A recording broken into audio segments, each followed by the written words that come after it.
దేవునికి స్తోత్రం. నేటి దినాన మన అరుణోదయపు దేవుని వాక్యము యెహోషువ గ్రంథము 24వ అధ్యాయము 15వ వచనము.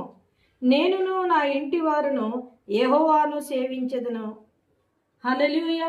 ప్రియమైన దేవుని బిడ్డలారా, ఇక్కడ యెహోషువ చెప్తూ ఉన్నాడు అక్కడున్న ప్రజలతో, నేనును నా ఇంటి వారు యెహోవాను సేవించెదము.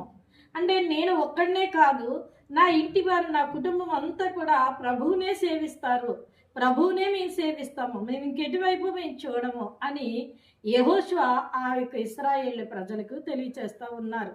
కనుక దేవుని సేవించడం అంటే యెహోషువ జీవితంలో ఎన్నో కార్యాలు చూశాడు అతడు.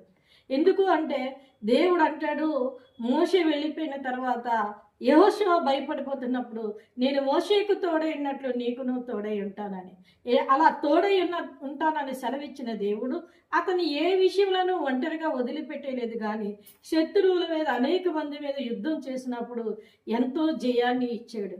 కనుక అలా దేవుని కార్యాలు చూశాడు. అతడు ప్రార్థన చేసినప్పుడు సూర్యుడు చంద్రుడు ఆగిపోతారు. ఎందుకంటే దేవుడు కాలాన్నే శాసిస్తాడు ఒక నరుని ప్రార్థన పెట్టి. కనుక ఇవన్నీ తన జీవితంలో చూసి దేవుడు సర్వశక్తి కలిగిన దేవుడని చెప్పి ఆయన మీద అనుకుని, నేను నా ఇంటి వారు దేవుని మాత్రమే సేవిస్తామని, తన కుటుంబం అంతటితోనూ అతడు దేవుని సేవిస్తామని అక్కడున్న ప్రజలతో చెప్తున్నారు.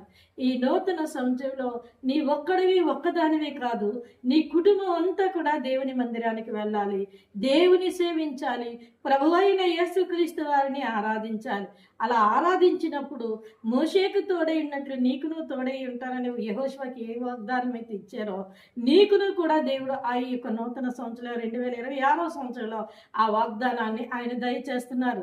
నీకున్న ఆ సమస్యలన్నిటిలోంచి గొప్ప జయాన్ని ఇచ్చి దేవుడు నీకు తోడై ఉండి నీవెక్కలేనంత ఎత్తైన కొండపైకి ఆయన్ని ఎక్కించి నేను ఆశీర్వదించి దీవిస్తారు. ఆమేన్.